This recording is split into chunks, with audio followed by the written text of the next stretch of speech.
ఈరోజు నాతో పాటు unprofessional dancer mister Ramesh Ayinala గారు ఉన్నారు. బేసిక్‌గా రమేష్ గారు అంటే చాలా మందికి తెలుసు. బట్ హూ ఈస్ హీ అనేది ఎవరికీ తెలీదు. Yes, he is very personal to Suma గారు. సుమా గారికి పర్సనల్ కాస్ట్యూమర్ ఈయన. అండ్ ఇన్‌స్టాలో సుమా గారి ఇన్‌స్టా పేజ్ ఎవరైతే ఫాలో అవుతున్నారో రమేష్ గారి కోసం కూడా ఫాలో అయ్యేవాళ్ళు ఎంతో మంది ఉన్నారు. అందులో నేను ఒకదాన్ని. ఎనీవేస్ ఫైనల్‌గా నా ఫేవరెట్ గెస్ట్ ఈరోజు నా స్టూడియోలో ఉన్నారు. సో రమేష్ గారు వచ్చేసారు. హలో రమేష్ గారు. నమస్తే రమేష్ గారు, ఎలా ఉన్నారు? మిమ్మల్ని చూడగానే నాకు ఒక రకమైన ఎనర్జీ వచ్చేస్తుందండి ఈరోజు. మేబీ మీ చుట్టూ ఆ పాజిటివ్ వైబ్స్ అన్ని అట్లా తిరుగుతూ ఉంటాయి అనుకుంటా, ఎనర్జీ వైబ్స్ అన్ని నాకు వచ్చేస్తుంది. అవునా? ఓకే. అసలు ఎంత సైలెంట్‌గా ఉన్నారేంటండి? మిమ్మల్ని అసలు చూసి మేము చాలా ఇన్‌స్పైర్ అవుతూ ఉంటాం. బేసిక్‌గా నాకు డాన్స్ రాదు. మిమ్మల్ని చూసిన తర్వాత మీకు డాన్స్ రాకపోవడం ఏంటండి? ఏదో మేడం చేయమంటే చేస్తున్నా అంతే. అది కాదు చేసే అంతే. ఫస్ట్ నేను మిమ్మల్ని ఇన్‌స్టా పేజ్‌లో చూసినప్పుడు సుమా గారి పేజ్ ఫాలో అవుతున్నాను అప్పటికి. కాకపోతే ఎప్పుడోసారి ఆవిడ సారీస్ కోసం, డ్రెసెస్ కోసం చూస్తూ ఉండేదాన్ని. అండ్ మోస్ట్ ఎనర్జెటిక్ పర్సన్ కాబట్టి మా అందరికీ ఆవిడ చాలా ఇన్స్పిరేషన్ కాబట్టి జనరల్‌గా ఆవిడ వీడియోస్ మేము చూస్తూ ఉంటాం. కానీ మీ విషయం అంటే మీ విషయంలోకి వచ్చేసరికి నేనేంటంటే లైక్ అంటే మీరున్న రీల్స్ మటుకు నేను రిపీట్ చేసి చూస్తూ ఉంటాను. అంటే మీలాటోళ్ళు చూడబట్టి నాకు తెలుస్తుంది, మీరే చెప్పబట్టి నాకు తెలియదు కదా. ఇంకోటి ఆ కామెంట్స్ కూడా చదవడం నాకు రాదు. అవునా? ఓన్లీ తెలుగు ఉంటే తెలుగు చూస్తాను అంతే. తెలుగు స్వెట్స్ అంకుల్ సూపర్ సూపర్ అట్లా అంత బానే ఉంది. కానీ మీరు ఎందుకు ఇన్‌స్టా పేజ్ మెయింటైన్ చేయట్లేదు? దాని గురించి తెలియక, ఇన్‌స్టా ఎలా క్రియేట్ చేసుకోవాలో తెలియక. ఓకే. అంటే ఇప్పుడు అడిగితే మేము ఉన్నాం కదా, చేస్తాం కదా అంటే సరే చేపిద్దాంలో కొంచెం ఇలా ప్రస్తుతానికి పని చేసుకుంటూ వెళ్ళిపోదాం మనం. బేసిక్‌గా ఏంటంటే మీరు డాన్స్ చేయడం ఒక హైలైట్ అయితే మిమ్మల్ని చూసి సుమా గారు కూడా ఏంటంటే ఆవిడ ఎక్స్‌ప్రెషన్స్ అండ్ వెనకాల మీ స్టాఫ్ అంటే మీరందరూ ఉంటారు కదా, మీ ఫ్రెండ్ సర్కిల్ వాళ్ళ పేరు అదే పర్సనల్ అసిస్టెంట్, ఇంకా నేను కస్టమర్. సో మీరందరూ ఉంటారు. మిమ్మల్ని చూసి మేము మళ్ళీ ఇన్‌స్పైర్ అవ్వడం అండ్ కింద కామెంట్స్ నేనే ఎన్ని కామెంట్స్ పెట్టాను ఒక టైంలో. లైక్ అంటే మాక్సిమం ప్రతి దానికి కామెంట్ పెడతా. రీసెంట్ వన్ నేను చూసింది ఏంటంటే దివాళీ బాంబ్ ఆవిడ తీసుకొస్తారు. అది క్యాండిల్ యాక్చువల్ గా. నాకు తెలియదు. నేను మేడం రెడీ అయిపోయాక సరే ఇంకా వెళ్ళిపోతున్నాం. అవును రమేష్ గారు మీ చేత, అమ్మో నాకు బాంబు చాలా భయం, అమ్మ ప్లీజ్ అమ్మ నాకు భయం, నేనున్నాను కదా, నేనున్నా రమేష్ గారు మీరు చేయండి వణుకుతా ఉంటది. ఇంకా చెయ్యి ఇంకా షేకింగ్ అయిపోయింది. అది లొకేషన్కి వెళ్ళినంత వరకు ఆ షేకింగ్ ఆగలేను, అంత భయం బాంబు.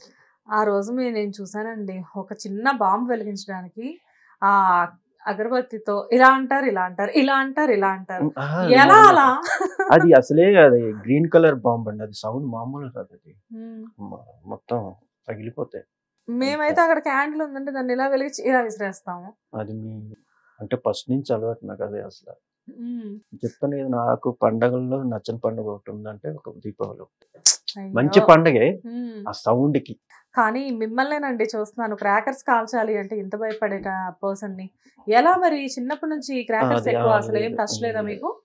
చిన్నప్పటి నుంచి అంటే బేసికల్ గా ఊర్లో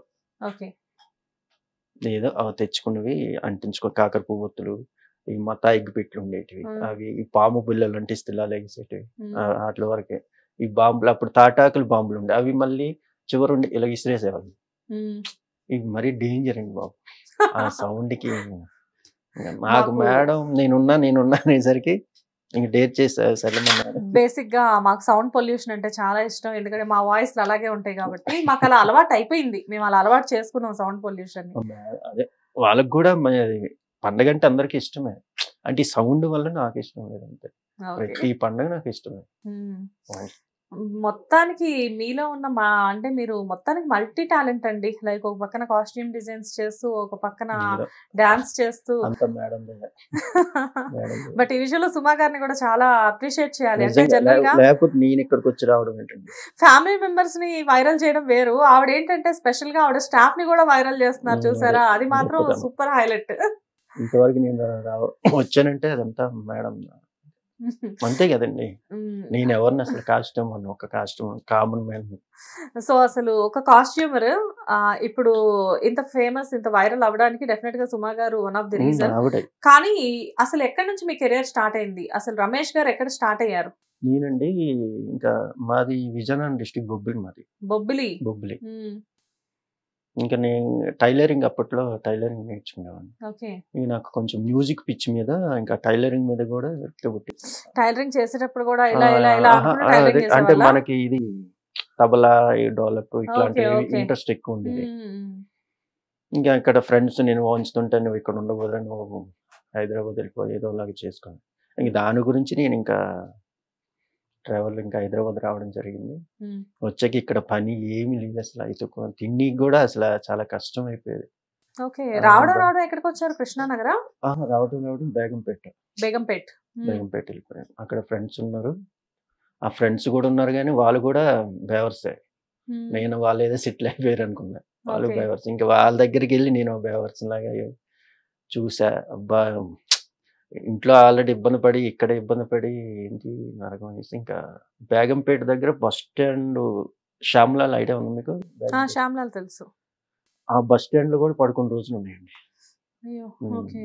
అలాగా ఒక నెల రోజులు దగ్గర అలా చేసుకుంటూ ఆ టైలరింగ్ జాకెట్లు నాకు అప్పట్లో వచ్చింది కాబట్టి కుట్టడం.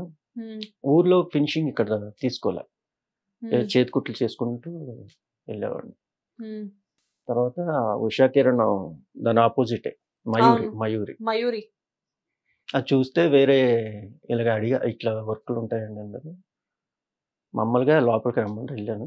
కోటేశ్వర్ ఆయన కూడా విజయనగరం డిస్టిక్. నీకు ఏమేమి వచ్చంటే ఇలా బ్లౌజులు కుడతా, షర్ట్స్ కుడతా, ఇంకంతే. ఊళ్ళో మీరు నేర్చుకున్న విద్య మీకు ఇక్కడ ఉపయోగపడింది. దాన్ని అసహించుకొని వచ్చాను. అదే నాకు ఇక్కడ ఫుడ్ పెట్టి టైలరింగ్. అసలు అది వద్దు అనుకుని మీరు హైదరాబాద్ వద్దు అనుకొని నేను వేరే స్టెప్ వేసుకుందాం అనేసి ఇటు వచ్చా. అసలు దాని జోలే వద్దు అసలు. అంత టార్చర్ ఉంటుంది. ఆ మైండ్ అంతా దాని మీద వెళ్ళిపోయి తలనొప్పి వచ్చేయటం అన్ని ఎందుకే అవసరం ఇదంతా అనేసి ఇటు వస్తే నాకు ఫుడ్ పెట్టింది. మళ్ళీ నా మిషన్ నాకే ఫుడ్ పెట్టింది.